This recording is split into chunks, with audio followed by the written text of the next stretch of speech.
Greetings, everybody. Welcome to another Dhamma meeting where we will discuss the practices of Buddhist charity, morality, and meditation. Everyone is welcome to join. We'll go by whoever comes in first. The first person tonight is Felicia Chan. Felicia from Malaysia. Good evening, Ajahn. I don't have question for tonight. My meditation progress is good. I can remain in the body loose condition with mindfulness and peaceful every time when I meditate. I continue to practice like this. Yes, very good. I remember Ajahn said, practice Dhamma has no free lunch, no pain, no gain. So we must work hard to get good result. That's right. You have to exert, put in your effort, like climbing the mountain. Yes. If you don't push yourself, you will not be able to climb to the top. Yes.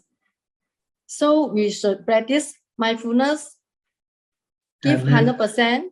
Yes. Do not expect what will be. That's right. Okay. We should stay alone with less desire and defilement. This can help the meditation progress. Yes. Actually, peaceful and happiness come from the mind, not because of environment, good or bad. Yes. The mind, if we can keep it calm, it will be happy. Okay. But sometimes the environment can disturb the mind if you're not strong enough. If your mind is not strong enough, it can be affected. So you have to develop your mind to the point where it will not be affected by anything. Thank you, Ajahn. Your teaching is very helpful. Sadhu, sadhu. Okay. Next, Nonnapat from Thailand. นมัสการค่ะท่านอาจารย์ I don't have any question ค่ะ Thank you for your teaching ค่ะ Okay.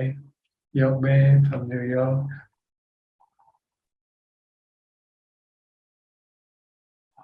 Yogbe, go ahead. Good evening, Ajahn. Because the last week I'm too busy, I found my 8 preset. It's okay, right? One time. Well, if you cannot keep it, then you cannot get the reward from it. That's all.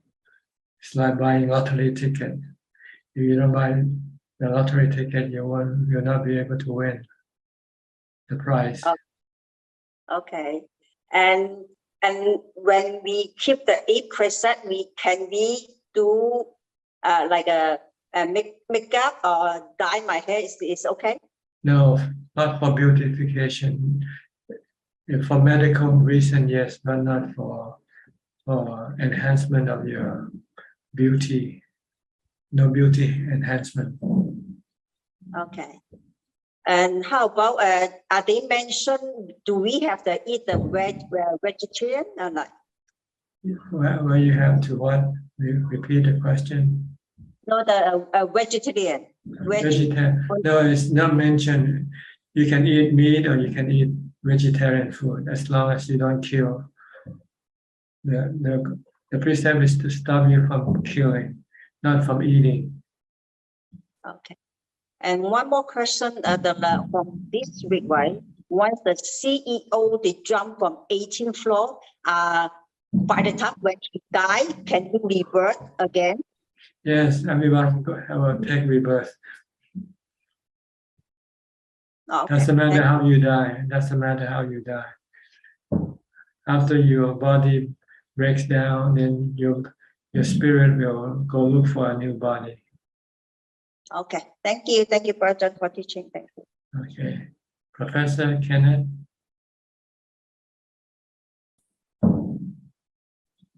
Good afternoon, Ajahn. School start yet? University start yet? No, it starts on the 19th, another 2 weeks. Uh, So I still have peace and quiet. how long you expect to teach for before you retire? I have a maximum of another 6 years. 6 years. I could go early if I wanted, but a maximum of 6. I So see. we'll see how it goes. Tanajan, I have a question I would like to ask regarding you often talk about the 6 elements, one of the elements being the mind. Yes, it's called the knowing element. And what I was wondering was, when you talk about the knowing element, the mind as being an element, is that referring to the pure mind, the clear mind? No, it's just a word we use to describe the 6th element. The word element might not, but it might not be exactly true to what it is, but it's just the closest thing we can come up with to describe the 6 building blocks of the universe, physical and also spiritual universe. The mind is in the spiritual universe. Yeah. While the 4 elements, the 5 other elements is in the physical universe. Then when they combine, they form planets, stars, and people, animal, and things. All come from the 5 elements in the physical universe. And with the mind attached to the body of human and animals. Like our body is actually existing in two universes. The body's universe and the mind universe. Yeah. 2 separate universes. All right. So they really just refer to the 6 elements that are always there, continuing. Yeah, they are the building blocks of everything. They form and then they disintegrate. Just like the science mentioned about the collapsing of the universe and then the Big Bang. First, it contracts. Everything contracts into a big mass, and then all of a sudden this thing will explode again and create stars and planets and everything. So we have this expanding and contracting universe, right? Everything.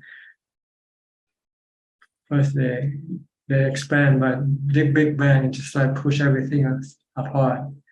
And then when the forces that push these things weakens, then the forces are pulled back in, start to pull everything back into one glob of mass. And then it will explode again, back and forth. I think it's And called this the is big the crunch. way I understand it. Okay. But all this building blocks, they're not destroyed nor created. They are just there, just there. Mm. But they constantly are in motion. They keep reacting or forming with one or the other. Okay. So what we have to understand is that the body, which is part of the physical world, is always changing, and it will eventually disintegrate and then reform again into another body.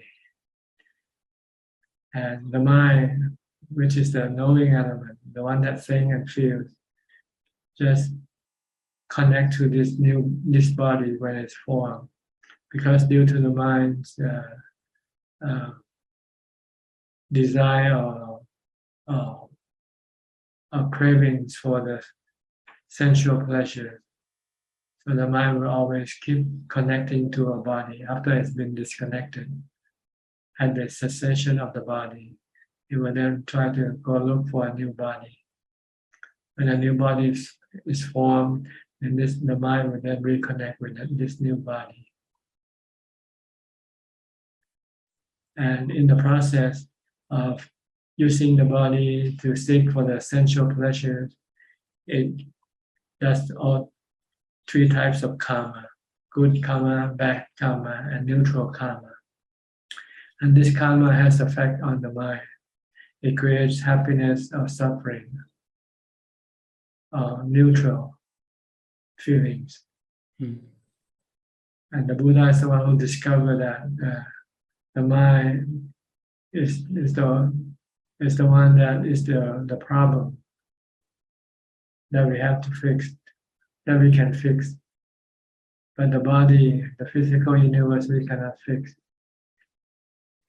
What we can fix is to stop the mind from having cravings for sensual pleasure, so that and then become fully permanently detached from the body. So it will then not have to suffer with the changing of the body, like aging, sickness, and death. And also it will then stop from suffering from doing any bad karma. Because once the mind has developed to a level where it can be happy within itself, like in jhana, then it doesn't need to have a body. So this is our goal, is to develop the mind to the point where it can be happy without having to rely on anything to make it happy, especially the body. If the mind still depends on having a body to keep it happy, then it will have to keep changing new body, having rebirth. And if it keeps doing good or bad karma, it will also reaps the consequence of a good and bad karma by existing in the spiritual world, different realms of the spiritual world. Good karma will give the mind pleasant spiritual world, happy spiritual world, like heaven. And bad karma will give the mind suffering or dukkha, stressful world, stressful spiritual world. See, this just keep on going until you stop this driving force, which is the craving. And the force that drives the craving is the ignorance of the true nature of the mind, or the true nature of happiness. What is the true happiness? We all look for happiness, right? The Constitution of the United States said the pursuit of happiness. But where is the true happiness?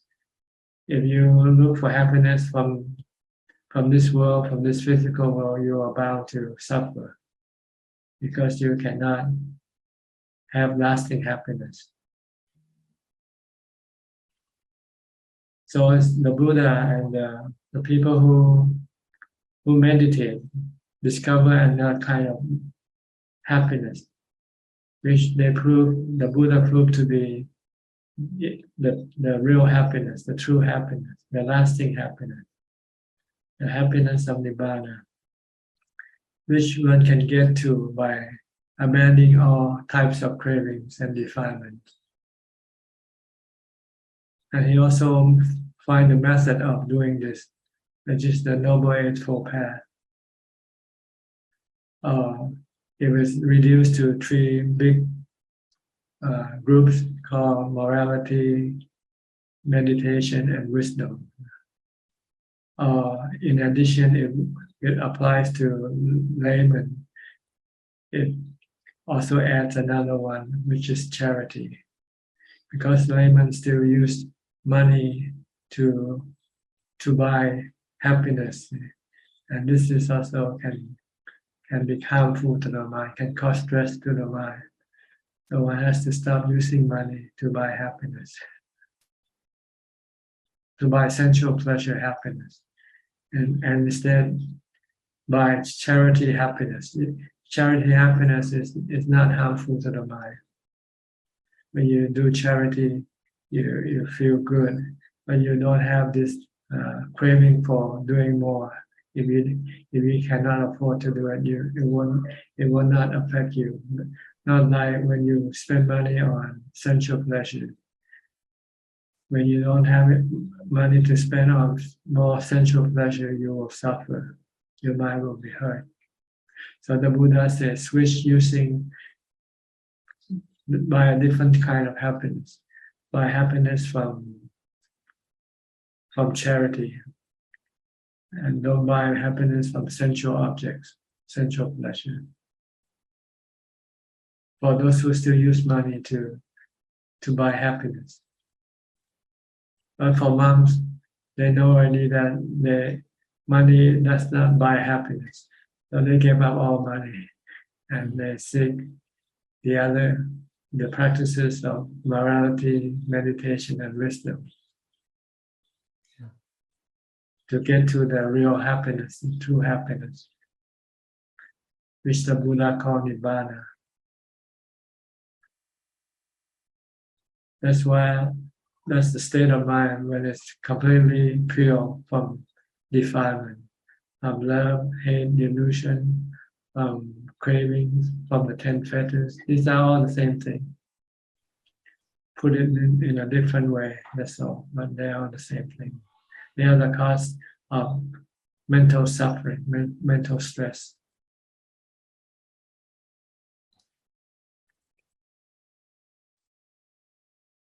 So does this answer your question or clarify what the 6 elements are about? That's very clear, Tanajan. Yes, thank you. It's a knowing element. That's the thing that we have to deal with, to fix. The other, we cannot fix them. Yeah. The 4 elements we cannot, because they are like the weather. It's too big for us, and no one can change or control the weather. So no one can control the body.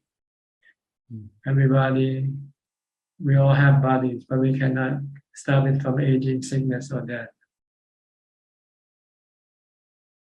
So trying to fix the body is the wrong path. But for people who have no knowledge of them, the situation of the nature of the mind, we'll try to fix the body, right? Every generation will look for medicine, to look for something that will make the body last forever. They have different types, right? Freezing in the freezer, maybe in the future, when there's a cure for cancer, and they kind of freeze the body and use the cure to make the body stay alive again. But no one can do it really with the body, because the body is just like the weather. Yeah. And the weather are formed by the interaction of by the 4 elements, right? The heat, the wind, the water. That's why hurricanes are created, right? In the sea, there's plenty of water and plenty of heat from the sun and the wind. So you cannot stop these processes. They are natural processes. But we can change the mind from being impure to being pure mind. Once the mind becomes pure, then the mind will have true happiness, lasting happiness.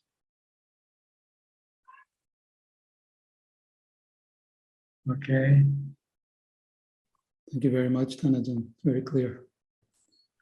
Next, Willie from Indonesia. Good evening, Tanajan. Today I don't have any questions. Thank you. Okay. Sajalka, he's been busy somewhere. Yeah, I was taken away by life, and and by it's not good. But defilement. You've been yes, hijacked and by also defilement. also I kind of forgot to lower my expectations, as you would say.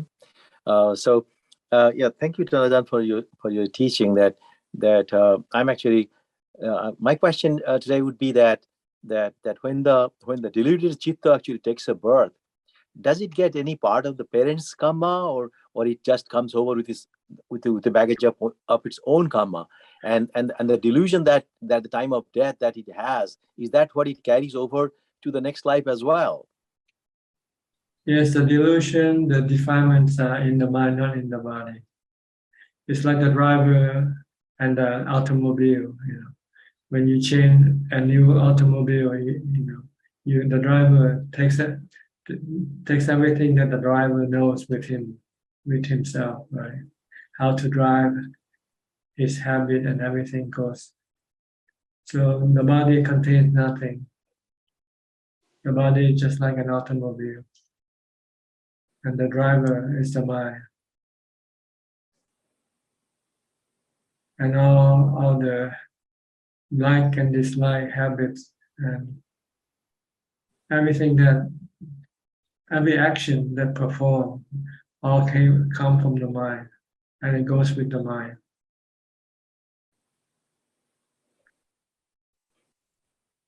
But your delusion can be reduced and eventually eliminated if you come across the teaching of the Buddha. Only the teaching of the Buddha will teach you how to eliminate all of your delusion.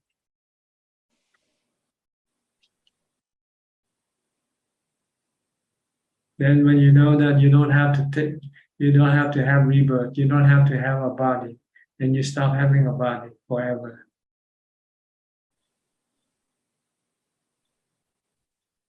You can be happy without having a body. You can be happy without an essential objects to make you happy.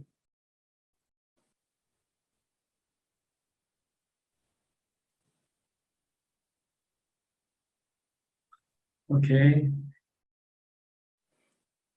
Thank you, Tanasan. And all the consequences of the karma that performed by the mind also goes with the mind. Good karma will give the mind a happy state of existence in the spiritual world.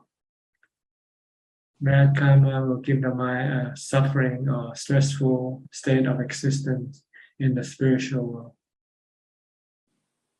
We call them hell once. Hell or beings, hungry ghosts, or scary ghosts, or born as animals. These are the consequences of the bad karma performed by the mind.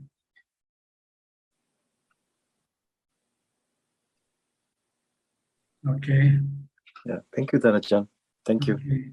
Machi Mamio from Thailand. Good evening, Ajahn. I don't have any question. Thank you. Okay, we'll go to Taiwan, Eugene.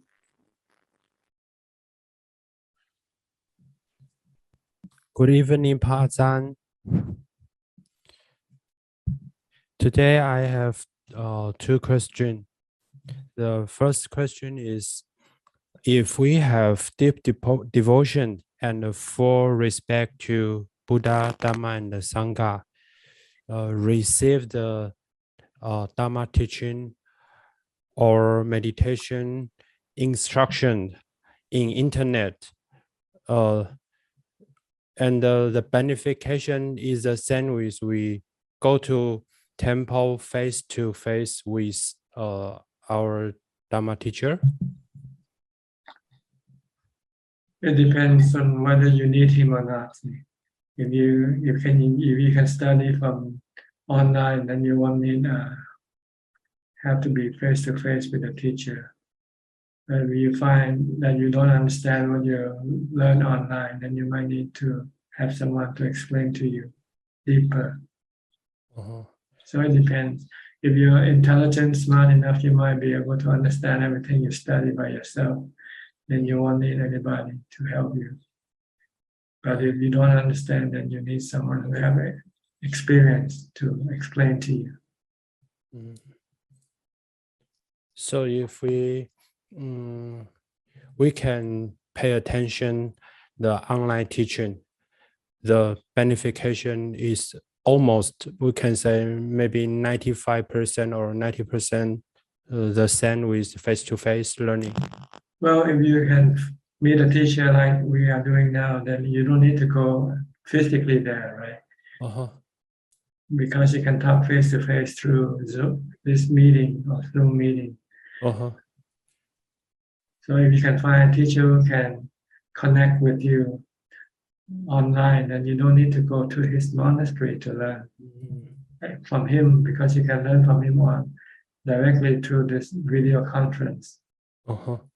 The knowledge and the meditation instruction is okay, but the precept or the vow of monk cannot give it on internet, right? What do you mean the vow of the monk? For example, I read a newspaper. Maybe the COVID-19 is very serious. 1 year and 6 months before, a temple they say they want to give the monk the vow. They have 10 bhikkhus give the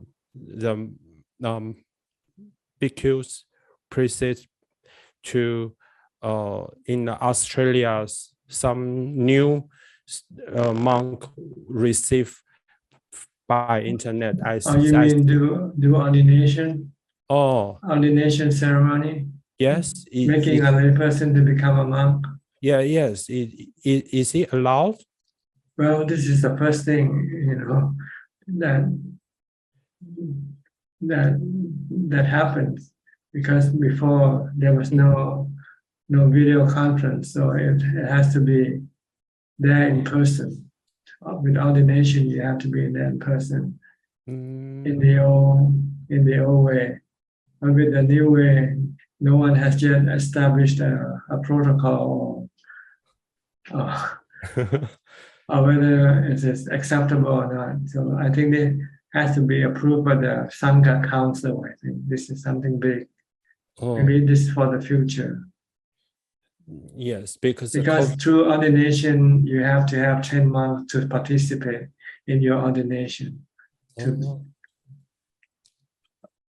you cannot find 10, at least a minimum of 5 months has to be in presence of your ordination procedure. So in Thailand, is still not allowed, or no? No, it's still physical. You have to be there. Yeah. Okay, I understand. Thank you for your answer. And I have second question. The second question is,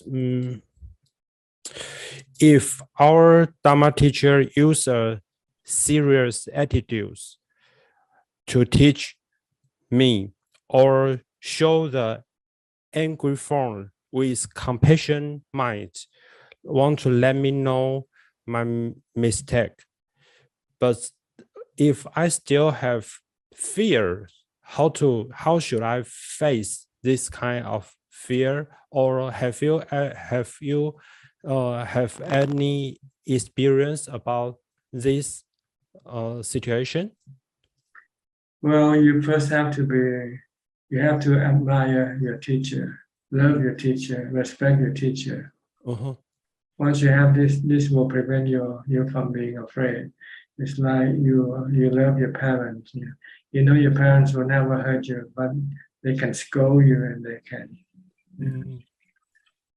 reprimand you. But they do it for your own good. So you have to think like this with your teacher. Your teacher is not your parents. Once you look at them as your parent, then no matter what they say or do to you, you won't be afraid, because you know they won't kill you for sure. They won't. But actually, you just like you answer the before, karma have good karma, bad karma, and neutral karma. But fear is not a good karma, right? No, it's defilement. It's arising from your desire or craving for safety. So whenever you feel threatened, then you start to have fear.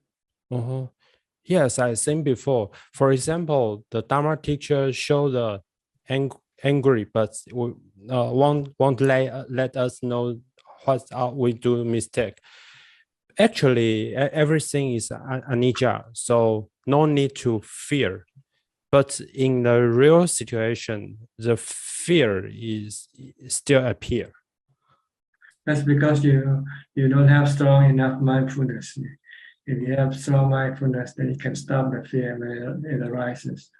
So you have to practice more mindfulness. Okay, Putto with Putto. Yeah, just when you start to feel fearful, then you keep reciting Bhutto, Bhutto, Bhutto. Okay, just like nervous, I try to practice. Whenever you feel bad, just recite Bhutto, Bhutto. Okay.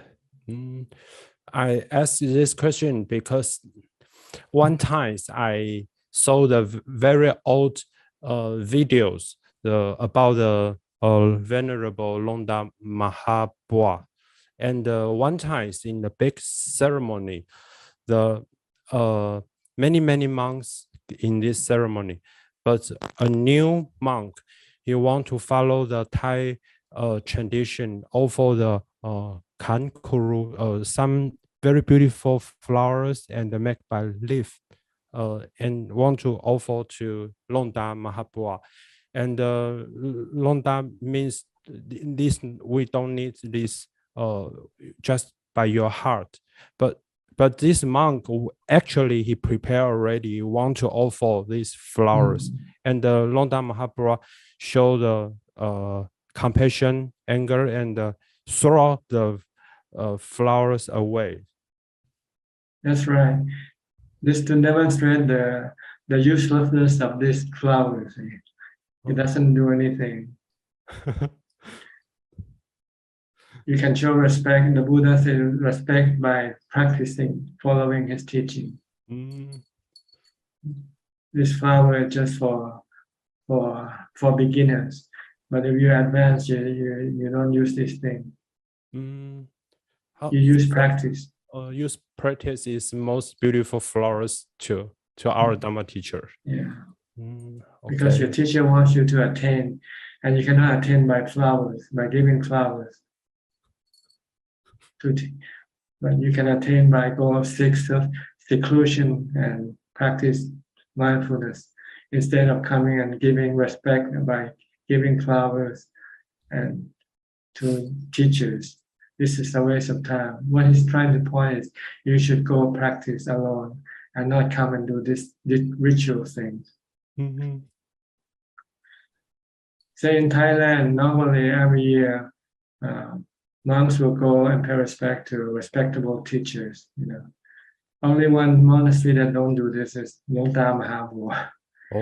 He doesn't take any monks to go respect to any teachers. If he had to pay respect, he'll just go alone by himself. But he won't bother with the monks because it is more harmful to them than useful for them to leave the monastery. Because once they get out of the monastery, they start to see sensual objects, and this can stir up their defilement, their cravings. And after they come back, the mind can become restless and agitated. So he not allow monks to go outside the monastery unless for some real important reason, like emergency, medical emergency or something like that. But he will let monks to take invitation. Lay people want to invite monks to go have food in the houses. They cannot do at the Longda monastery. He wants to protect the monks from exposing to the sensual objects, which can cause the defilement to come out and causing the mind to become restless and agitated. And if the monk cannot control this, the monk might end up disrobing very soon. Thank you for your answer. So you have to look at the reason behind the action. Don't look at the action itself. Yes, actually, I cannot understand the Thai language about what Longda Mahabua at that situation, what he talked. But I can feel actually show the anger to throw the flower, but his heart want to benefit that new monk. His teaching is informal. It's not formal. Like have to be in class before he teaches. As soon as he sees you, he starts teaching you right away. Even by his movement itself, he's teaching you, showing you the proper way of being a monk. Every movement, everything that he does, he teaches by his action most of the time. And he doesn't wait for the time to give lectures before he teaches. He teaches whenever he thinks there is a necessity for teaching. If you do something wrong, he will tell you right away. So Pazan, you realize anicca, so you never fear about your teacher, right? Well, I fear, but I know that he meant well. That's good now. So I don't mind him being scolding or anything like that. But my defilement still afraid also. But at least I have the Dhamma try to console me that he meant well. He's not hurting you. He's teaching you. This is his style of teaching. You have to have this in the back of your mind. Then you can, even if you are fearful, you can go through it. But it's good because fear also can cause you to become more mindful. As soon as you're in front of him, you're very mindful already. You watch every movement of your action. You don't want to do anything wrong. So I try my best to continue the puto practice. So next time if I see you, I don't offer any flower for you. But practice puto, offer it for you. Yeah, just keep practicing. Okay. And you don't have to come to see me. If you don't have any need for information, seeing me doesn't do you any good anyway, right? You just see me and say greeting, how are you, and goodbye. What did you get? The relationship between the Dhamma teacher and student only transmission of knowledge. Transmission of knowledge. Thank you.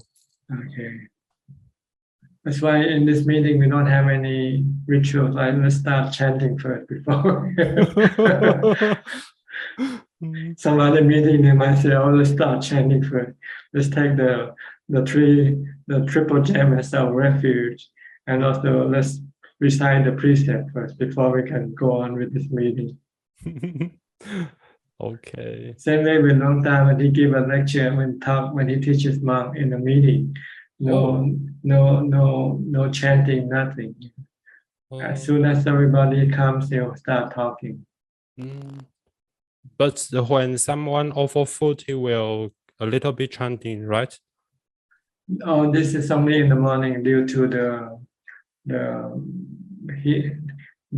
tradition of the world, the people, the Buddhist people. They expect blessing from the monk after they give food.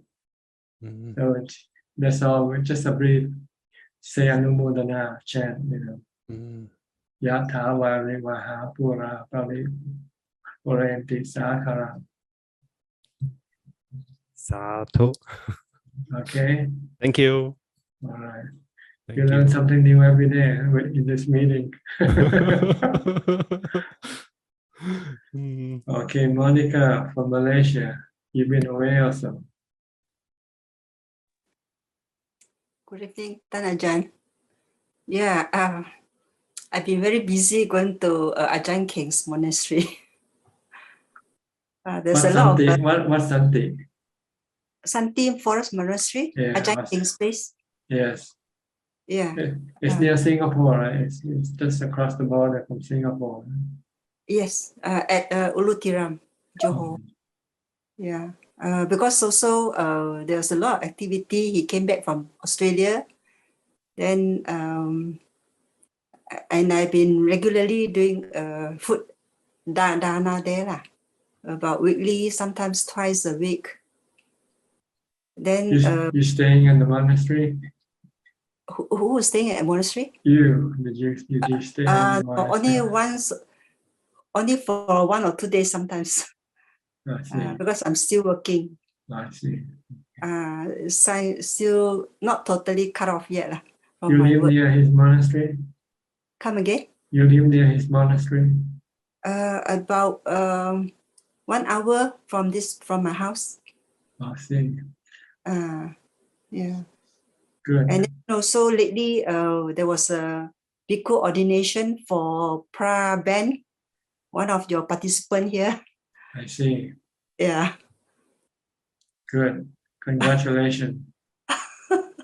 Yeah. I think he's doing pretty well. Yeah. He always go around collecting alms food. Good. That's his duty as a monk. Every Yeah. monk should go out and collect alms food. Yeah. So that's why there's a lot of, because now we can meet up physically, so there's a lot of things going on. Even now we're preparing for Katina. There are now 2 centers. I go to another center, so by Ajahn. Okay. So quite a lot of things lah. But today I want to ask one question. Is regarding my meditation. Sometimes when I sit down, I still find this bright light coming up. Is it because this is normal, or is it because my mindfulness is still weak? Well, maybe it's just part of your nature, that's all. And it doesn't matter. It is not relevant whether it comes up or not. And if it comes up, you should not pay attention to it, that's all. Just ignore it. What you need to do is to focus on your meditation object only. Okay, all right. So it's quite normal. Well, no, maybe normal for you, but not for everybody. Oh, okay. So I just have to ignore it, isn't it? That's right. Just pay attention to your meditation object only. If you want to get into jhana, if you become distracted, then you stop going deeper than you should. Okay.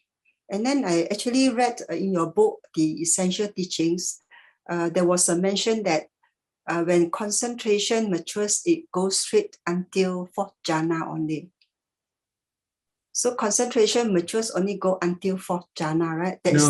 Or further if you want, you can go to the deepest jhana, the arupa jhana as well. But you don't need to. You can just stay in the 4th jhana. Okay, all right. So it doesn't actually lead to 4th jhana. It can even go further. Yes, but you have to do more concentration to get further from the 4th jhana. Okay. All right.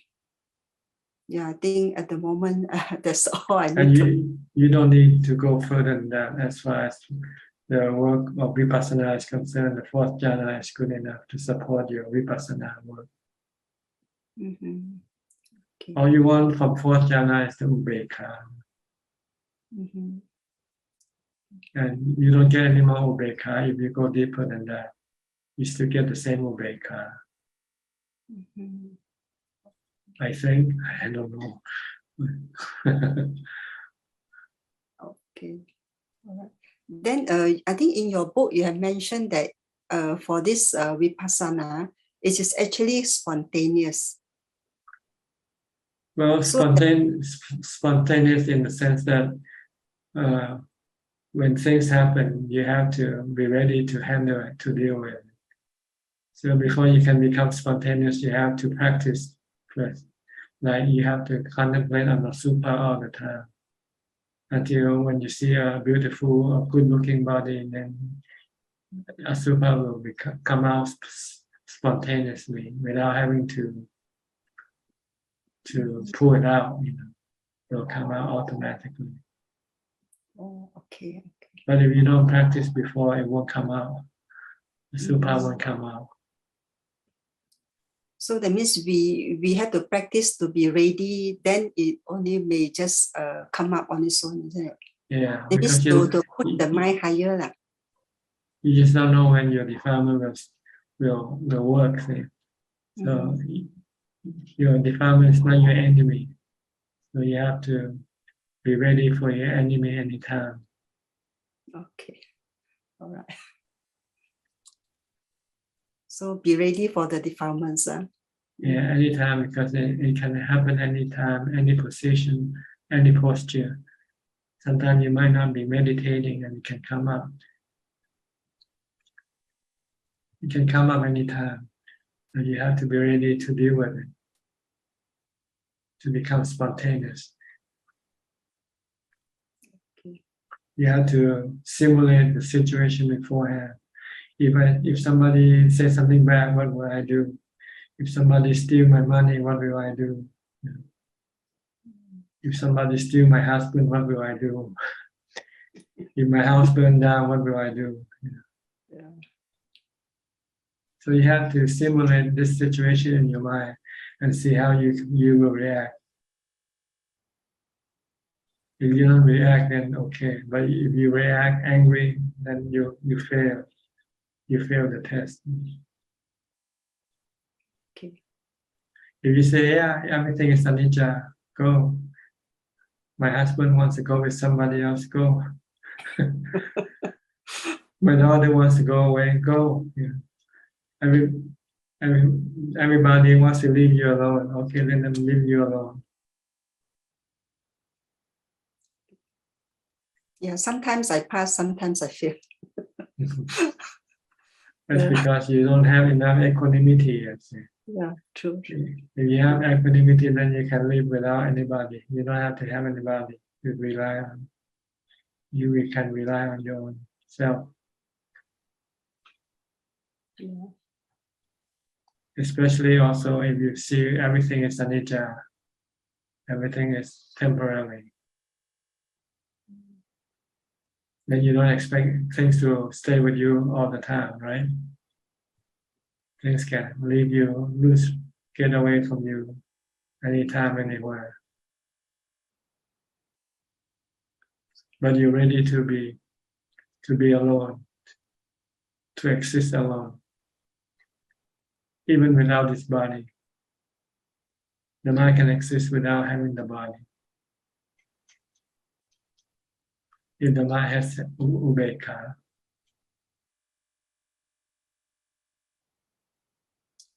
only meditation, but when the mind is, when you think about it, I think I can't imagine. It sounds very scary when because you don't see anicca yet. You don't see that. Can see, but the mind still cannot accept. That's because you don't have ubekkha. Yeah, true. Not strong enough.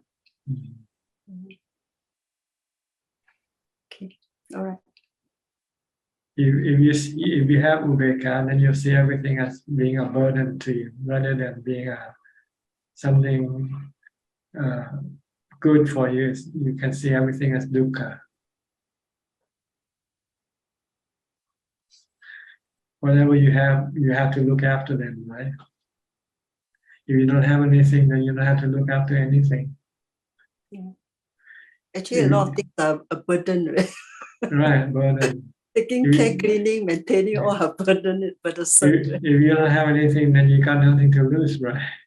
Yeah, sure. You have no thieves, no fraudster coming and try to steal your money if you don't have any money. Yeah.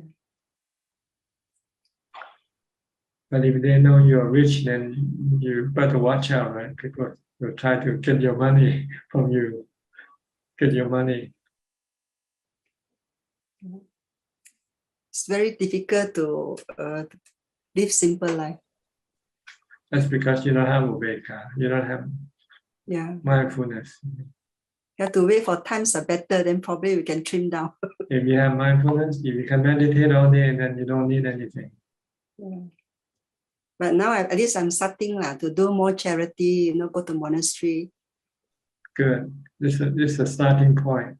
You should stop using money to buy you happiness from sensual objects, and use it to buy to buy happiness from charity. The happiness from charity is not has no harmful effect, no side effect, not like the happiness you get from sensual objects, sensual pleasure. Actually, the happiness is quite long lasting sometimes. Too, Yeah, it's much very longer different. lasting, and Yeah. also fulfilling. Also, give you Yeah. contentment, not True, giving true. you hunger. The sensual objects give you hunger. After you have it, you want more, right? True. And worry some more. Yeah. Giving away like it's so free, nothing. Then you feel so happy. Happy, no worry anymore. Don't have to worry about this money anymore. True, true. If you spend money on buying things, then you worry, where am I going to get more money to buy more things, right? So spend money on charity. Whatever type of charity you like, you don't have to do with the temple alone. You can do with some, worthwhile organization like the Red Cross, whatever you like. It will make you feel good, better than going on a holiday trip. But I still like to go on holiday. That's because you still have a lot of sensual cravings. Yeah. Still like to visit some countries. Yeah, you still have cravings for sensual pleasure. Yeah, true. You still want to see and hear different things. Because when you go to a different country, you see different things, hear different things.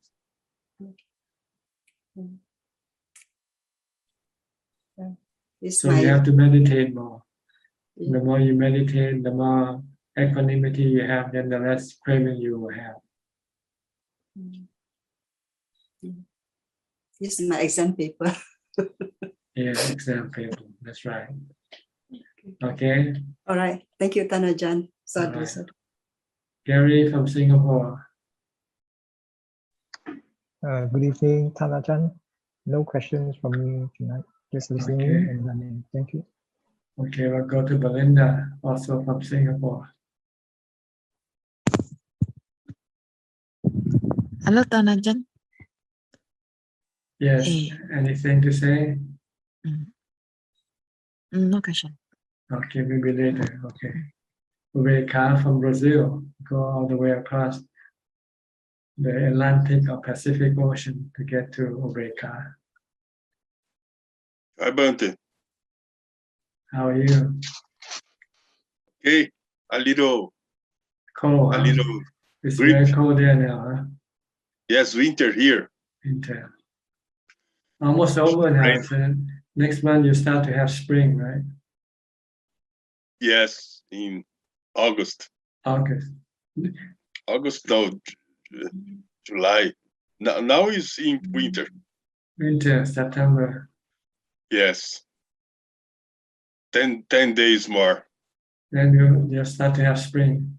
In October you have spring. Yes. I practice in Anapanasati. Very good, very good, very good. Kaya, Vedana, Chitta. Dhammas not a lot. More Chitta, Bante. And Vedana. Vedana. Sukha Vedana. Sukha Vedana. From meditation. Yes, and contemplation too. Yeah. Anicca. Yes. Nirodha. Anatta. Nibbida. It's okay. Good. Keep on doing. As long as you're happy, then you're on the right track. Okay. Yes. A little sick now. You can still be happy even if you're sick. Yes. You see, body is anicca. Yes. In Dhammas, I like Nibbida Nirodha, né? In Chitta, I like Samadhi. In Vedana, I like Dhammas. In Kaya, I like first jhana, Vitaka Vichara Piji. Okay. Sukha Ekagata. It's normal practice. And the Panasati is Marlon Brando bunch. Is our father. The good father. Okay. And the Panasati is very good. Buddha gave the Panasati his son, né, Bante? Rahula, for his Rahula, with 18 years. Buddha gave Panasati for his son. His son, yes. His son, Rahula. Rahula. With 18 years, né? Yeah. Yes. Okay. Very good. Thanks. All right. I'll see you later. Thanks. Okay. Michelle, Adelaide, from Udon Thani, Thailand. Good evening, Tanajan. Things have changed a lot because in Wat Pabantan, now they are going to pay respect to monks during Basa. Not just now, they want to pay respect to Lompo Preda for his 19 years old.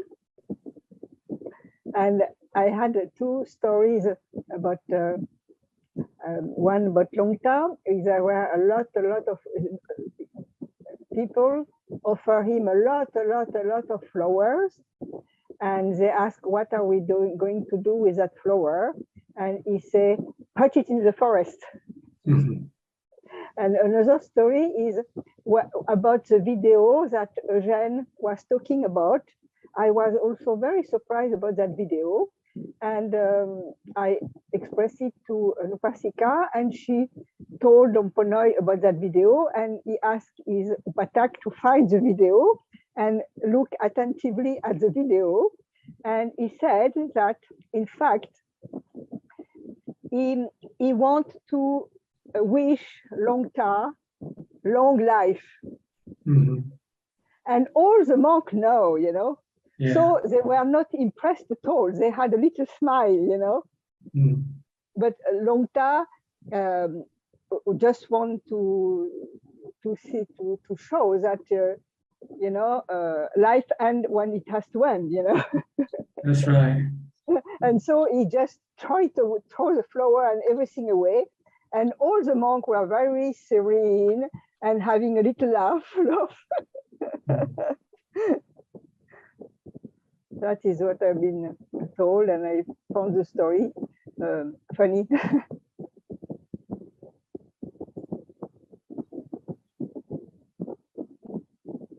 For monks who practice, we all contemplate on death all the time. So anybody wish you long life, we just laugh and say, how can you wish people long life when you're gonna die one day, sooner or later?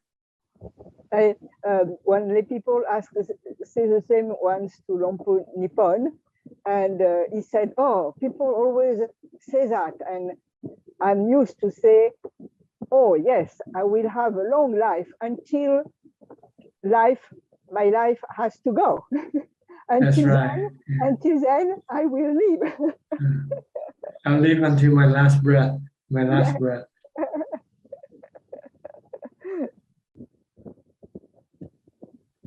But lay people or people who don't practice, they don't understand this truth. They think they can wish and they can have long life and don't die. Was that actually we don't want them to die because we want to keep them a teacher as long as possible, That's right. It's for us, because even Ajahn Shah, they prolonged it for so many years that Longta had to stop it, because it was cruel. And, because of pain is there. And so sometimes it can be very egotist. That's right. Okay, how are you? Okay, your health? Yeah, I'm practicing, and I'm waiting to still some time to know what decision will be taken. And since then, I'm practicing. I'm quiet and wherever I practice. Yeah, just keep looking after your mind. Don't worry about the body. Let the doctor decide for your body. But your mind is more important. If you can keep your mind calm, then whatever happens in the body will not bother you, will not bother the mind. The first surgery at the hip, after at the physiotherapy, when I began to walk, I had syncope and fall down. And that was very interesting because I didn't have the interruption of consciousness, but I didn't have any knowing of my body and that my body fall. And I was perfectly conscious, as if I would be, I would not have fall, but I was completely not anymore with my body. That was a very interesting experience.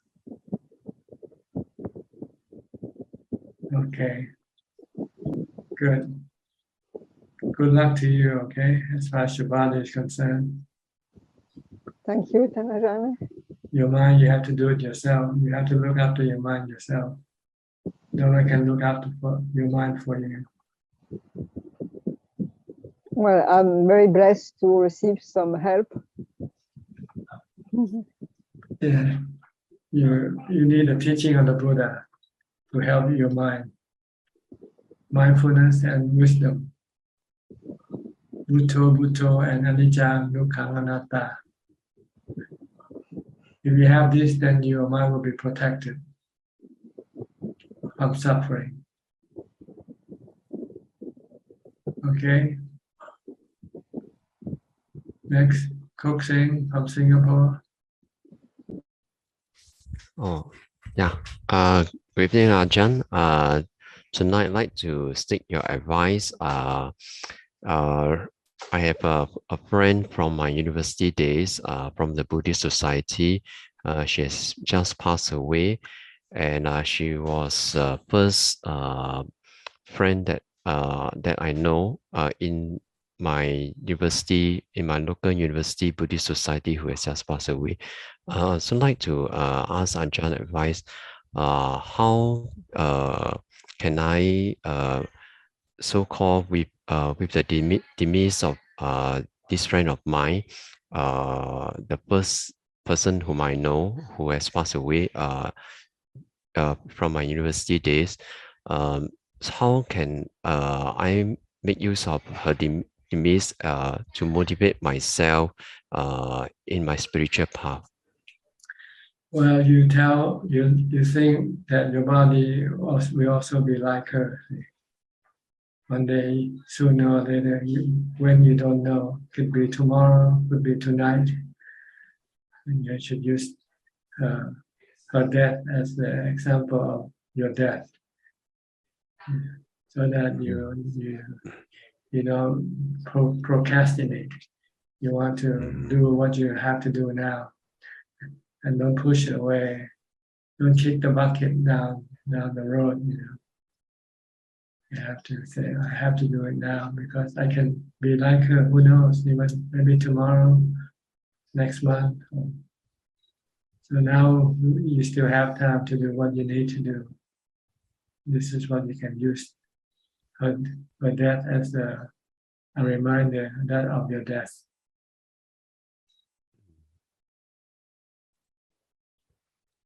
Okay. So you might want to practice more. So you might want to give up more so that you can practice more.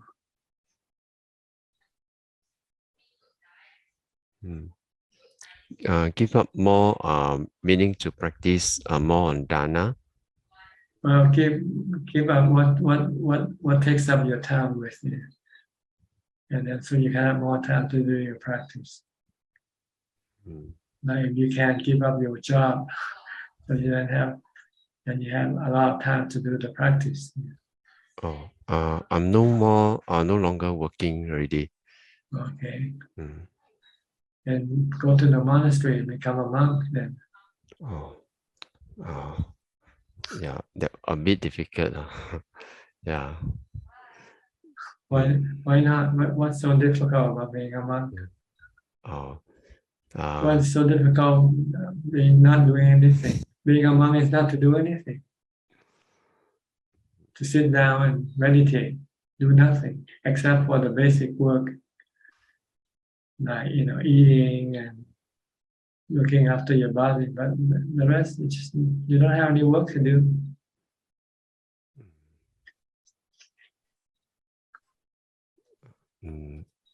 You still need sensual objects to keep you happy. There's still the attachment to the family, to my children. Yeah, so still not ready to let go of the householder life yet. Okay, at least you can go there temporarily. Once a month or once a week, go spend a couple of days in the monastery.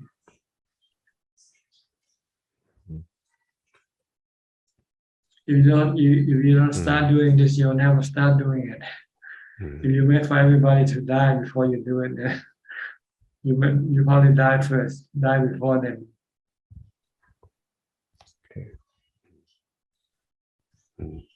Okay, you have to think like this. You cannot wait for death. Death can come at any time. So right now you're still alive, so try to do as much as you can before it's too late. Okay. Okay. Yeah. Yes, Ajahn. Yeah.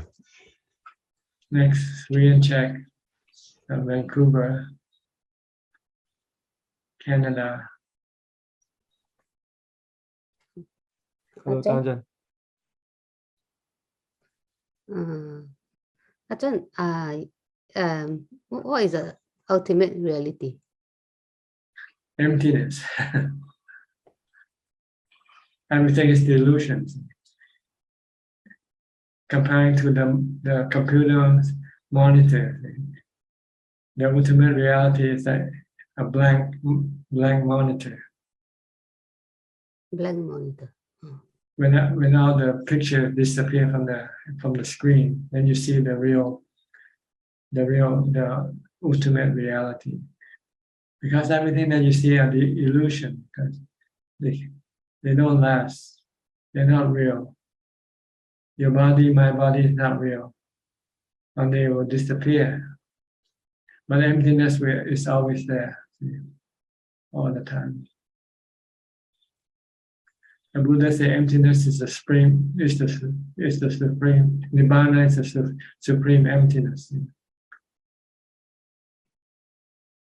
Nibbana is empty of everything. But they're still made up of the elements, like the building blocks. The building blocks are not real. Like they are real, but what they make up, what they form is not real. See, you don't see the building block; you see what they form, like your body. So you can say the ultimate realities are the 6 elements. Also, if you want to say that. So you can see the ultimate reality when you're into jhana, like you can see, or you only see it when you are in nibbana. Well, jhana is nibbana, but it's temporarily nibbana. Oh. So you want to change jhana to become nibbana, you have to get rid of all your defilement. Jhana can only suppress the defilement from working temporarily. But when you come out of jhana, your defilement will start creating the illusion for you again.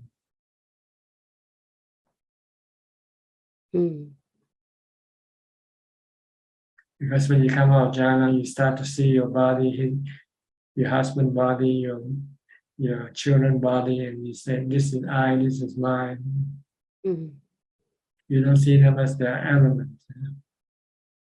That's why you need wisdom when you come out of jhana. You have to use wisdom to teach you the new knowledge. You should look everything in terms of the elements. in terms of anicca. And anatta means elements, no self, just elements. And if you try to manage this element, you'll get dukkha because you cannot manage them. You cannot control them.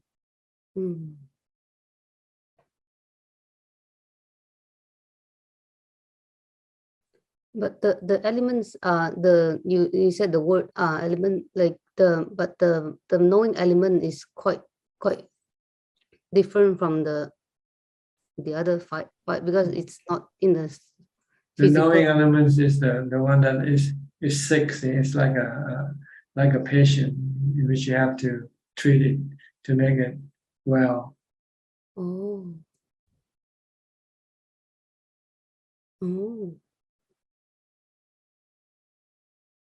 By bringing it into jhana and into nibbana, that's when it becomes well. You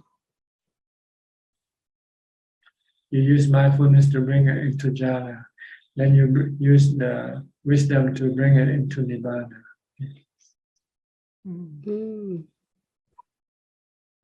That's the sick element. Oh, yeah, that's a good The way mind to. is sick. The mind is the patient. They need the Dhamma medicine to cure it. The Dhamma medicine is charity, morality, and meditation. So keep taking your medicine if you want to be well. Right now you are sick. Every time you have stress, it's like having fever. Every time you worry, every time you're anxious, every time you are fearful, these are the signs of your sickness. If you take enough medicine, then all of this symptom will disappear. No anxiety, no worry, no stress, no suffering, nothing, empty. Empty.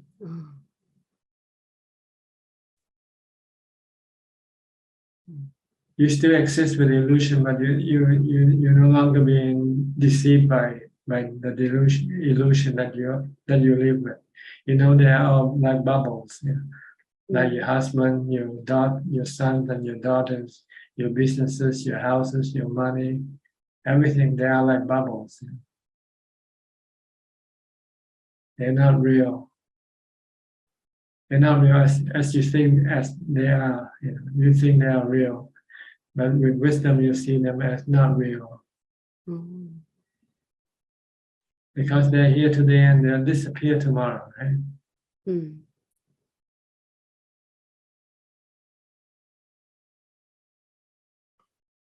Like the other day, I have this lady been giving food every day, and three days ago she passed away. And today, all is left of her just some ashes that they scattered in the sea. And that's the body. That's everybody's body. What happened to your body?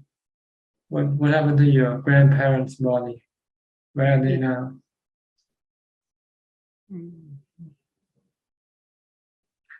Your body will be the same, no different from your grandparents or your great-grandparents. So they're like bubbles. They burst and they disappear.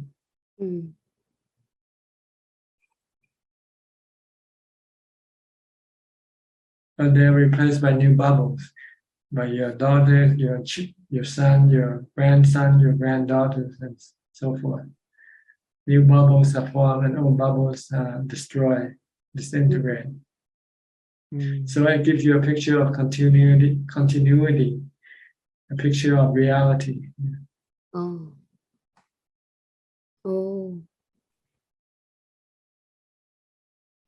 That's why you need to use wisdom to analyze this, to see it.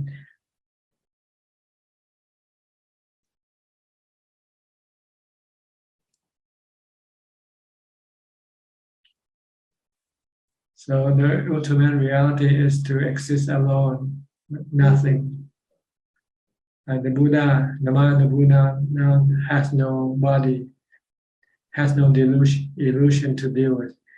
It exists in the spiritual universe of its own.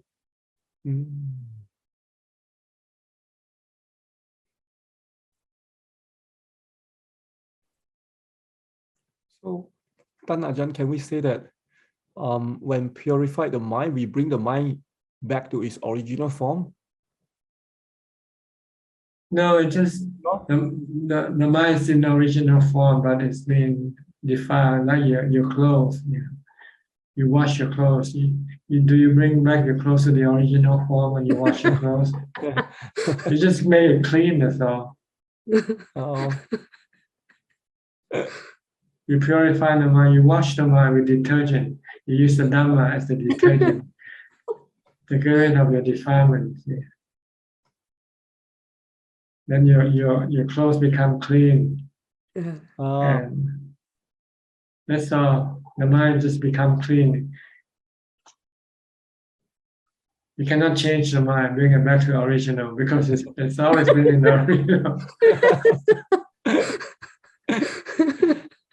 So it's to clean it, okay. Just clean it. And then just leave it. Because the impurity is causing stress in the mind. Without the impurity, then there's no stress, no suffering in the mind.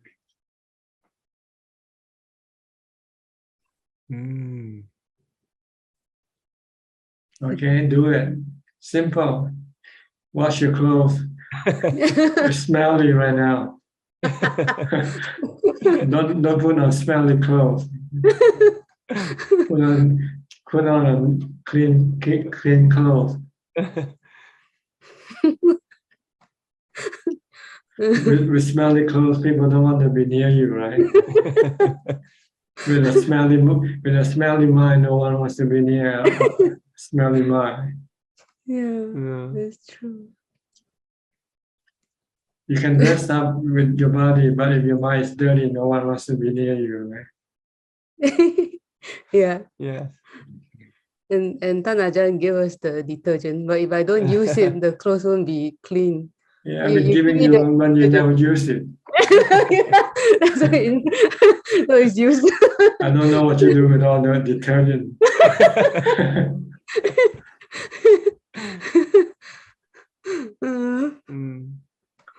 It's not for you to collect, it's not it's for you to use.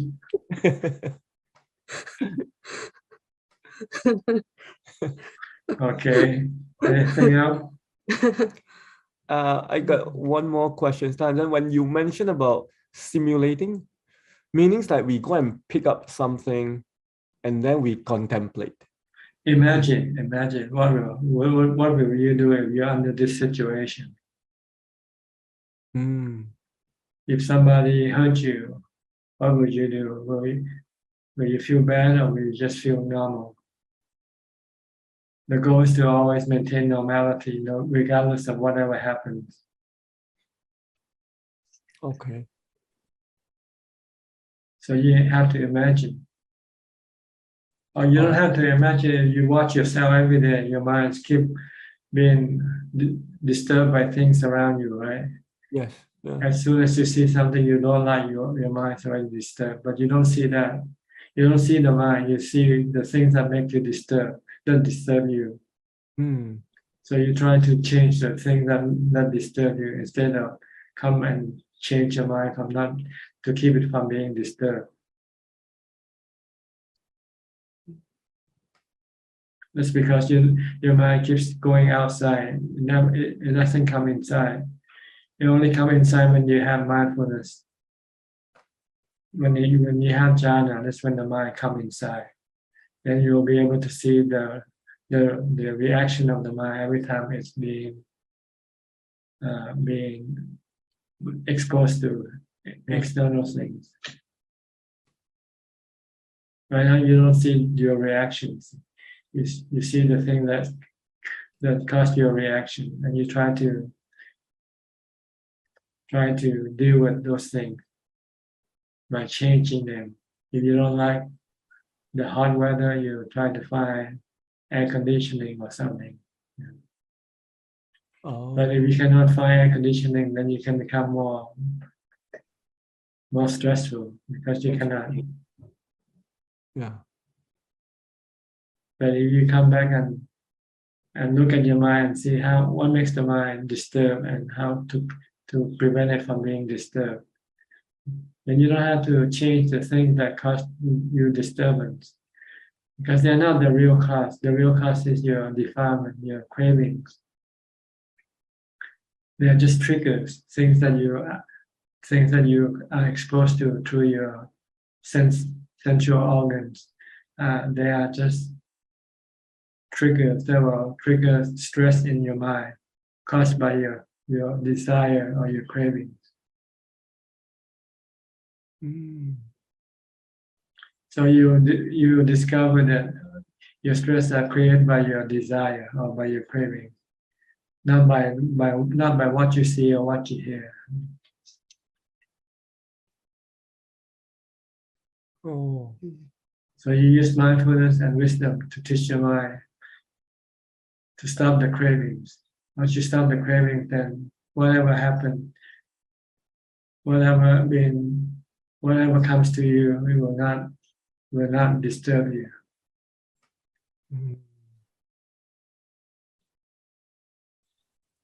Because you can take things as they come, as they are.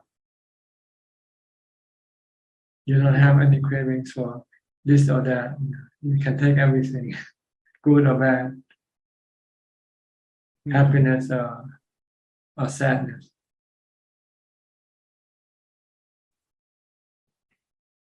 You just remain calm, you just remain normal. You lose something, you remain normal. You get something, you remain normal. You don't go crazy every time you get something. I win a lottery ticket. You get all excited, go crazy. And when you lose the money, you go crazy again. The same amount of money that you get, and then when you lose it, you become crazy happy, and then when you lose, you become crazy sad. Oh. But if you know ahead of time that everything comes and goes, then you just remain. If they come, they're supposed to leave you. They are here to leave you. So if you know this, then you say, "What the hell? Why should I be happy?" Because I know I'm gonna lose it anyway, right? Yeah. Okay. But you don't look at it that way, right? When you get something, you think you're gonna keep it forever. So when you lose it, then you become sad. So you have to look at everything as temporary. They're only here for a brief period of time, and then sooner or later they will leave you again. So if you're not happy with getting them, you will not be sad losing them. If you're happy getting them, you'll be sad when you lose them.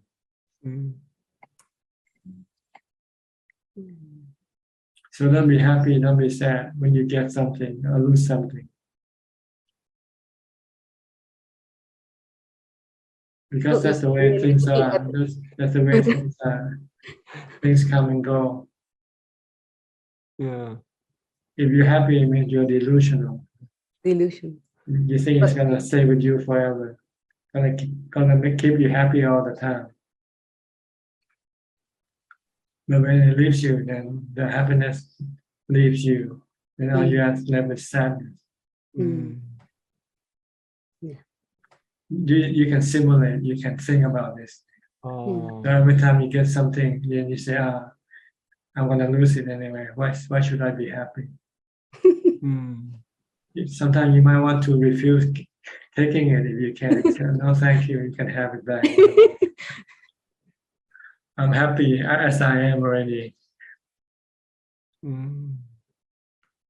If you have ubekkha, you will say, I'm happy as I am already. Even though I don't have anything, I'm happy.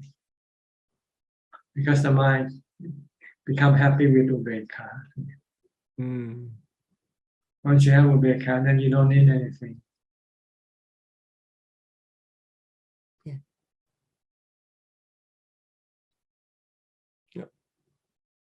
Okay. Yeah. Thank you, Tanzan. All right. Gate Genso from Penang, Malaysia.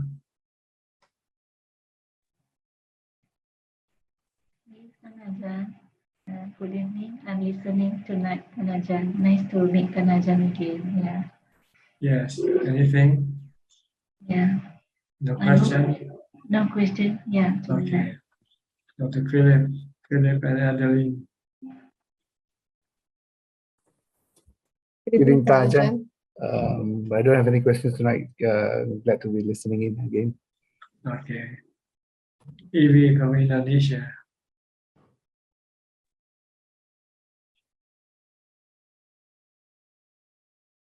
Evie, go ahead and say. Speak louder. Can Ajahn hear me? If you can speak louder, better.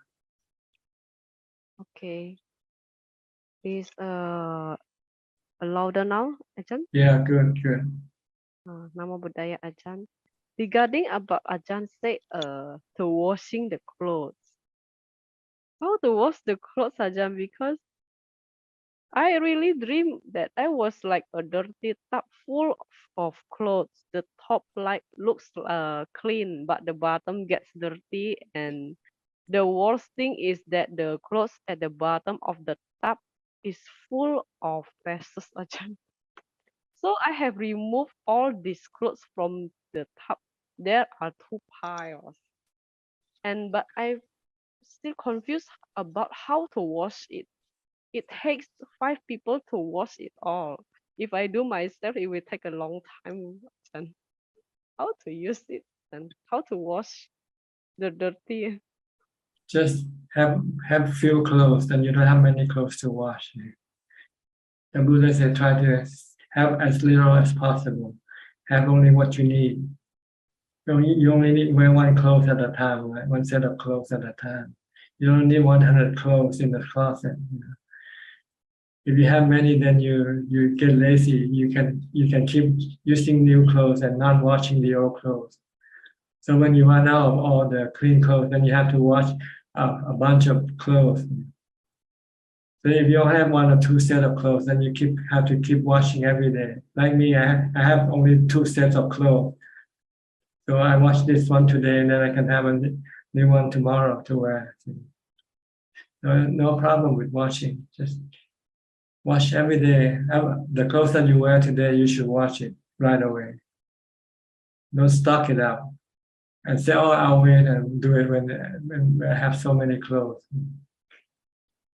Oh, so I don't have to feel like this dream. The dirty clothes is like represent about myself. I don't have to feel like that, Ajahn. Because I'm still confused. Oh, this dream maybe is the represent. I don't think you should pay attention to your dream.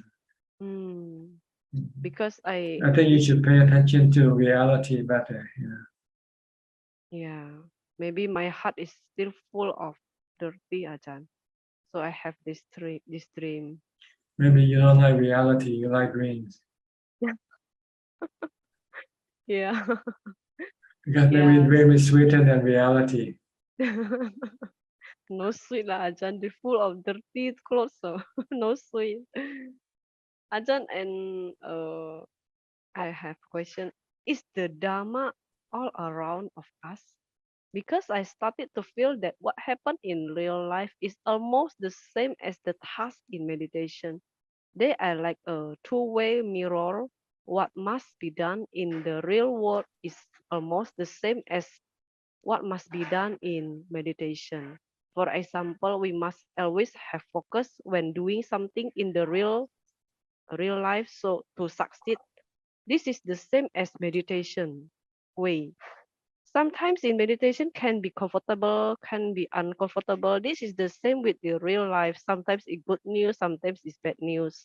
So I feel if I can succeed in the meditation, of course, it will be easier when facing the real life. Everything becomes under control. Is this true, Ajahn? You can only control your mind. Everything else you cannot control. If we can control our mind, there will Once be you can okay. once you can control your mind, then everything is okay. If you cannot control your mind, then everything is not good. If we can always focus in our meditation, we If will you be can always stay in Ubeka, then everything is okay. But in when the you real come out life. of Ubeka, then everything is chaos. In our real life, that is so beautiful, Ajahn. and my next question is, if I want to do atasila, do I have to go to monastery and ask the monk for the precept to be valid? If you know already what they are, you don't need to go to a monk. A monk doesn't keep it for you. You have to keep it yourself.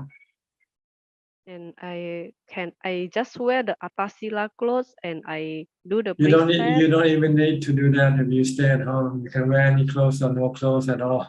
It doesn't matter with atasila. Oh, no have to wear the white clothes. They're just atasila. uniform that required by the monastery or the temple when they want you to put on uniform. Like monks, we have to put on our yellow robe, and lay people will have to put on their white clothing. These are just uniforms. So Yeah. they are not the atasila themselves. Okay, the atasila is the abstention from doing bad karma. Because when I go to monastery and I say I do atasila and they ask me, were you atasila from which monastery? So I cannot answer. They don't understand the essence of the atasila. They probably want to know where you take up your eight precept, or who you take the eight precept from. But in fact, you don't need to take it from anybody. But you need to learn from someone. If you don't know what the eight precepts are, you have to learn from someone who knows. Once you know, then you don't need to go and keep asking for eight precepts. Unless you are forgetful, you forget. Then you have to go back and ask, I forgot what are the eight precepts. Can you tell me? Yeah. Okay, I have Okay, Ajahn. to Yeah. move on. So we might run out of time. Next, Lillian from Bangkok. How long you been living in Thailand, in Bangkok? I think about 10 years now. You speak any Thai now?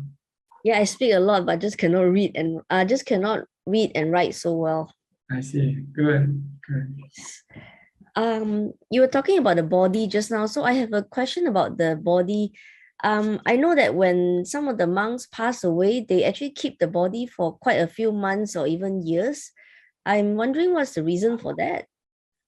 This is just believed by the people. Okay? They don't want to give up the body even if it's dead. They feel that if it keeps the body, they think the teacher is still around them with them. Oh, okay. It's just a misperception of the truth.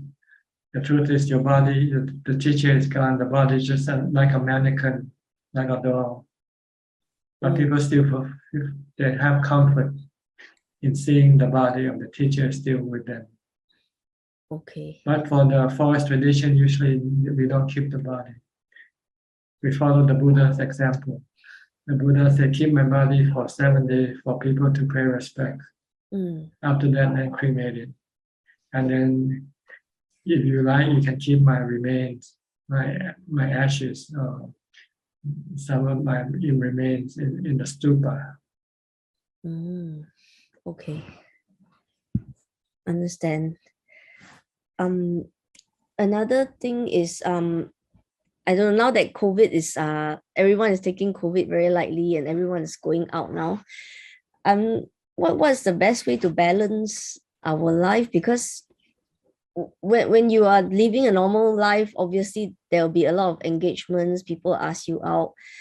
But I'm not sure why nowadays I just feel very pressurized to go out sometimes, because when you go out, you tend to talk a lot about other things, other people. But if you don't go, it's like you're not normal, or you just stay at home all the time. And I don't know how to say, like, when you have kids and your kids have a class, you also have a community. So in a way, you're also responsible to mingle with the other parents and stuff. But I'm not sure how to keep the balance, because if you don't go, it will seem that you are very antisocial. But sometimes if you go, you also feel very pressurized to talk about worldly things. Yes, that's why they have the saying, you cannot have your cake and eat it too. Yes, that's true. So you have to just take one and leave the other. That is very, very good saying. Yeah, but or else you just have to sort of get a mix of the two. Eat half of the cake and save of the other half to look at. You have the cake and come home and meditate after that. Yes, that's probably what happened to you, because you have responsibility. But you try to keep it to the minimum. Okay. Yep. If you can refuse, if you can excuse yourself from this engagement, try to do that. But if you cannot, if you feel that you really have to do it, then do it. To keep things normal, to keep that thing. Yeah. Okay. Yep, that's all I have for today. Thank you. Being a lay person is like driving on the normal street. Yes. Being a monk or being a meditator, people who live in the monastery, is like driving on the freeway, on the expressway. Yep. You can go faster, right, on the expressway. No intersection, no red lights. But if you drive on the normal street, then you have to have intersections, you have to have traffic lights, and you have to have traffic jam, so forth. That's the way the way that's the life of lay householder, lay people. So it's different. That's why the Buddha had to leave the palace. He knew if he didn't leave the palace, he would not be able to practice fully. Because he had to be engaged with his duty as a prince. Yes. So you have to have a duty of a housewife. Unless you become a manchi, like some of our participants here. They live alone. They don't have no engagement with anybody. Yep. So what do you want? You want both. You want to be a manchi and also a mother and a housewife. Yeah, I think even a 1 week retreat, that is not a physical retreat for 1 week, is also hard to plan. It's almost impossible if you have children that Yes. you have to look after. Yes. No, unless your husband can do the work for you. Yeah. If he's not already very stressed, I would have thought of that, but it's just quite unfair to him if I have to go. Yep. Okay, so just do what you can under the present circumstances. Yeah, but good thing there's online nowadays, so it's really very good. Don't be stressed out because you want to go and you cannot go. Okay, you have to be careful. Yes. You have to contain your desire when you cannot do it yet. Okay. So, or else you can be stressful from your own desires. Yep, understand. Okay. Thank Good. you. Next, Alvin Lee from Malaysia. Good evening, Tanajan. I don't have any question, just listening. Thanks, Tanajan. Okay. Who else is next? Okay. Rangwalai Joy Wong from Thailand. Good evening, Ajahn. I have two questions today. The first question that my associate at the company, he was passed away last 3 weeks. Before he passed away, he asking support from me to help him to follow up about the money from the Social Security, about 2,500 baht. I also mentioned to him that just focus on his health, and if I cannot follow up that money to him, I will pay him. But after that, about 1 week, he was passed away. So the money that I like promised him, that should I do a make mail to him or like pass to his bank account or maybe just like to his family? Well, give it to his family or his account. Okay. And another thing that concerns about the wisdom, when we use the wisdom, we just like see and leave it, or we have to analyze that the cause. If you understand, you don't have to analyze. If you don't understand, then you have to analyze. Example that like people they think positive for somebody or to someone, we just like know that is depends on that person, but we no need to like seeking that this is came from like the attitude of the people, right? Just leave it, right? What do you want to say? I don't understand. I means that like somebody talk bad to myself or maybe somebody. How if we use the wisdom to considering, we have to like hearing and leave You it, cannot or control them. You cannot control them. They are anatta. means that we have to like improve ourselves to like to stay with them, right? You just have to accept them for what they are. If you don't want to have any dukkha. If we not have like dukkha, just like ubekha, that is fine for that, right? Right, that's right. That's what you want. Not to have any reaction to what people do or say. Okay, ค่ะ Thank you ค่ะ พระอาจารย์ Okay. Rosely from Indonesia. Evening, Ajahn. I don't have any question. Thank you, Ajahn. Okay, Sulan, the final person always. Yeah, hello, Ajahn. Nice to see you again. Can you speak louder? Oh, hello, Ajahn. Nice to see you again. Louder. Oh, Ajahn, nice to see you. I think you have to put the microphone closer to your mouth. Oh, okay. Ajahn, nice to see you. Can you hear me? Can hear you, but not so well. Oh, okay. Is it better now? Do you use the headphone? Oh, I'm using this earpiece. Okay, put the microphone close to your mouth. That's all. Okay. You don't have to be close to the screen. Just be close. Yeah. Oh, okay. Is it better now? Yeah. Okay, better now. It's on the screen where the microphone is. The microphone is on your earphone. Oh yes. Okay. Okay. Yeah. I just wanted to update Ajahn that I started meditating since last Tuesday when you told me that I need more mindfulness. So I was meditating like around 10 minutes a day.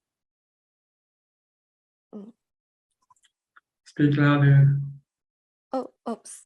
Sorry. Yeah, I was saying that since last Tuesday I started meditating. Yeah, because you said that I need more mindfulness. So I meditated around like 10 minutes a day before I sleep. That's not enough yet. Just starting is okay, but you need to meditate longer. And besides meditation, you have to be mindful all the time also, not just when you meditate. You have to be mindful from the time you get up to the time you go to sleep. Yeah, I think I still have quite a number of thoughts in my head. It's like chattering. In your 10 minutes of meditation that you find it difficult to do or you find it easy to do? I find it easy to do. At first I thought only 26 seconds passed by. Then I checked my timer again. Oh, it's 10 minutes. Yeah. So When you meditate, you should not worry about time. You should worry more about your mindfulness. Okay. Whether you can be mindful of your meditation object or not. Stay mindful on your meditation object and don't worry about the time. Because sometimes you might be able to sit for half an hour not knowing it. So it's not the time we want from meditation. It's the calmness that we get from meditation, the mindfulness we get from meditation. So try to maintain mindfulness on your meditation object all the time when you meditate. Yeah. And you start to see the difference in your mind. Your mind start to become calmer, lighter, cooler.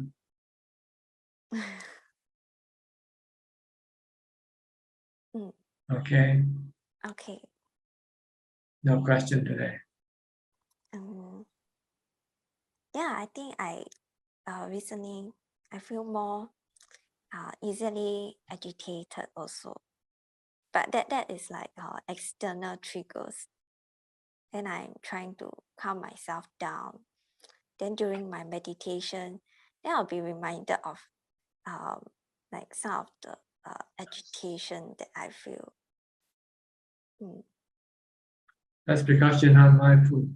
If you're mindful, then no other thought can come up. You have to come back to your meditation object right away as soon as you know you're thinking about something else. And yeah, I find like living in the reality is quite hard. It feels like I'm trying to walk on a straight line, but then there are a lot of like distraction thoughts of the past and future that's making me unable to like focus on the reality. Yeah. See, the problem is you try to manage reality instead of trying to harmonize yourself with reality, flow with reality. Don't try to manage reality. It will not be hard. Take things as they come. Don't take things as you expect them to come to be. When you expect something, then you're managing reality. And sometimes reality don't coincide with your expectation. Yeah. So try to reduce your expectation and try to live with reality. If you don't get a raise, you should be happy. If you're not happy, that means you have expectation for more money.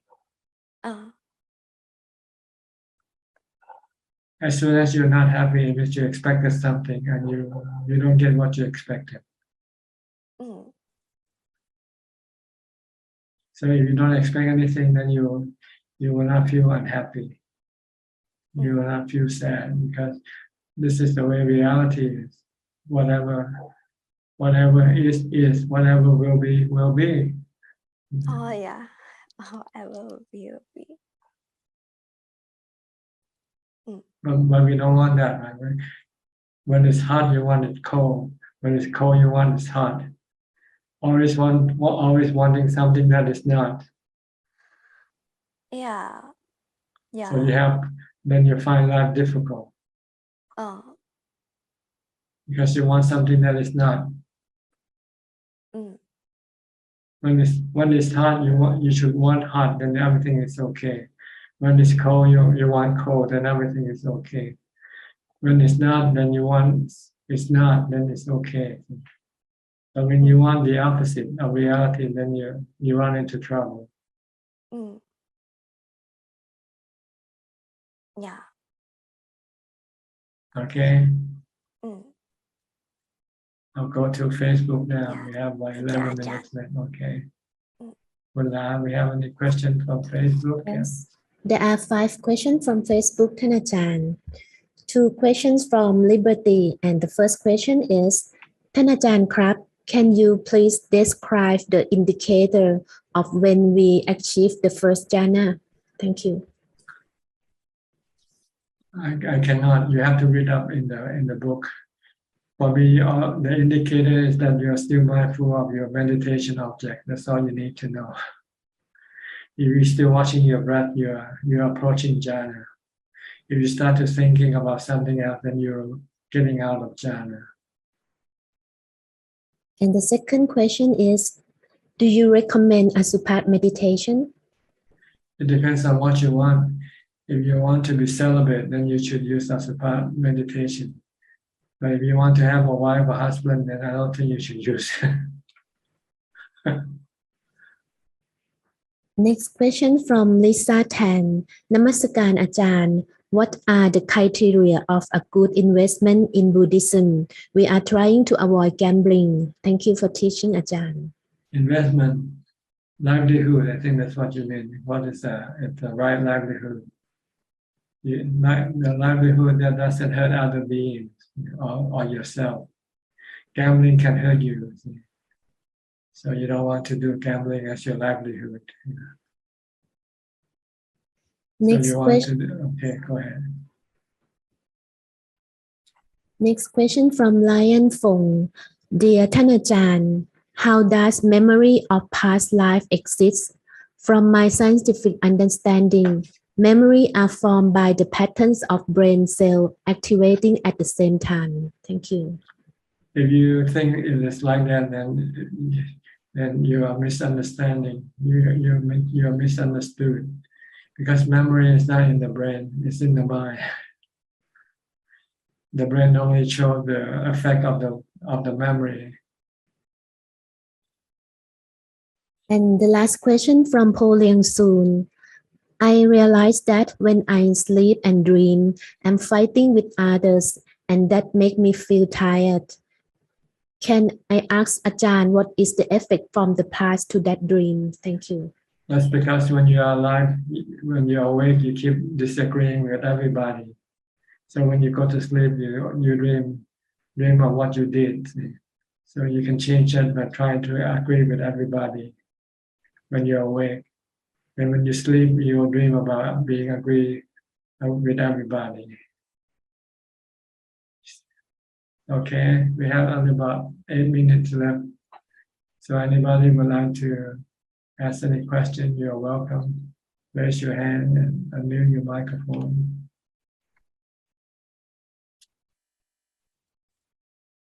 Okay, sweetie, I'll check.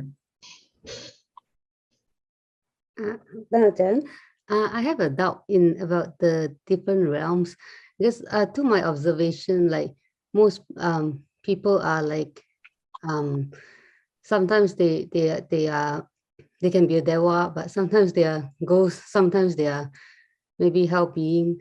But how come let's say we die and we're in the deva realm, if we get angry, then do we come do we drop to the different like? See, when you're alive, you can change very quickly because you can control your mind. You can get angry or you can become charitable at the next moment.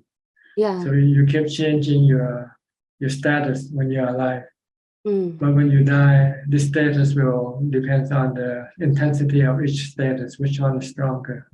And that one will appear first. Until that one diminishes, then the next stronger one will then appear. So you're building you're doing different karma, and they accumulate in your mind and have different intensity. So when you die, the strongest intensity will have effect on the mind first, take effect on the mind first.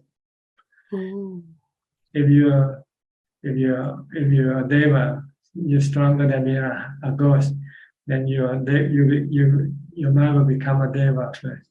Until your deva weakens, and then the ghost becomes stronger, then your mind will then change to become a ghost. So it Okay. doesn't change, and after you die, it doesn't change, and like it doesn't change Because, like a yeah, human. because you cannot change it, because when you die, it's like when you're sleeping, you cannot control your mind. Oh. Then everything go automatic. But when you are still alive, everything is manual. You can control it. Manual. Oh. The manual and automatic transmission is different. Okay. Wow, that's amazing. Get it? Wow. When you drive manual, you can shift the gear anytime you like. But when you drive automatically, you cannot. Automatic will go according to the speed. It will shift according to the speed. Yeah. Same way when you die or when you sleep, it's on automatic mode. Yeah. It's only when you're awake when you're on manual mode. You can keep changing your karma. You can be angry at one time, the next moment you can be charitable, and the next moment. Oh. So you keep changing. Oh. Yeah, But this thing that you do when you're awake, they are stored in your mind, and they will take effect after you die. Every good and bad karma that you do, they haven't yet really take real effect. They only take just partial effect because they keep being replaced by another karma. So they still remain in your mind in storage in different compartments that's put in the mind. You have compartment for different type of karma. Good karma, bad karma, hungry ghost karma, animal karma, and so forth.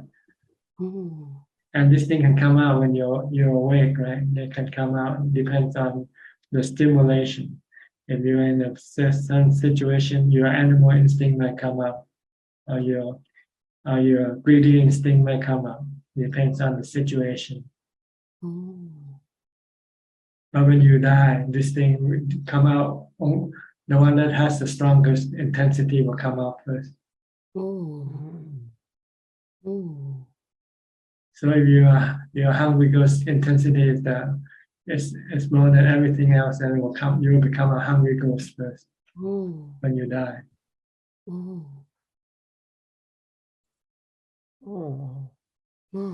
Does mindfulness play a role, Ajahn?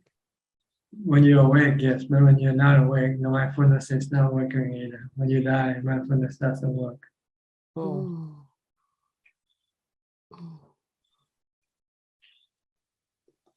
Yeah, that's why the Buddha wants us to do good and except for noble, I think noble, their mindfulness is more I think even after they die, they can control their mindfulness. I'm not sure. Maybe not. They have their karma. They already accumulated only good karma. But mindfulness is just a tool for you to create good karma. Once you fill your mind with good karma, then you will be always born in a happy realm of existence. So the noble disciple, the bad karma compartment are all gone. Like the different compartment, but the bad karma ones are all gone. They may not be gone, but they are overtaken by the good karma. Oh, overtaken. Yeah. Oh. Yeah. Wow. That's Okay. incredible. Yeah. That's an amazing analogy. That's incredible. It might not be right, so don't believe me 100%. You have to prove it for yourself. But it makes a lot of sense. Yeah. But it cleared my doubt. I think, yeah. Yeah. Okay. Yeah. Okay. Thank you, Ajahn. Okay, I think that's about it for tonight. Thank you for your participation. I hope that this meeting will help you to understand better the teaching of the Buddha and help you advance in your practice. In the meantime, please be safe, be mindful, and keep on practicing. And if everything goes well, if my computer doesn't break down, I'll see you all at the same time next week. Thank you and goodbye. Thank you, Thank you, Ajahn. Ajahn. Thank you, Ajahn. Sadhu, Thank sadhu. you. Thank you. Good evening, everyone. Thank you. Thank you, everyone. Good Thank you, Ajahn.